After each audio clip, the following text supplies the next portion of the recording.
The US prepares to mark the first anniversary of the murder of the African-American man George Floyd, which prompted demonstrations around the world against police brutality.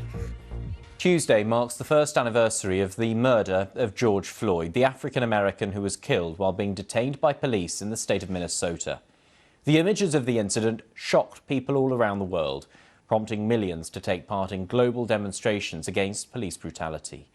Our North America correspondent Nick Bryant is in Minneapolis and gave us a sense of the atmosphere there. There's a sense of frustration and anger that not more has changed over the past 12 months because, historically speaking, grievous acts of police brutality have been the catalyst for major reform.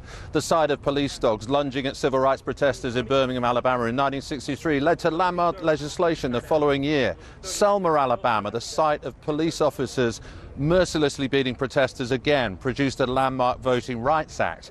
And activists here saw an equivalent historical moment. They have been pushing for the George Floyd Policing Act.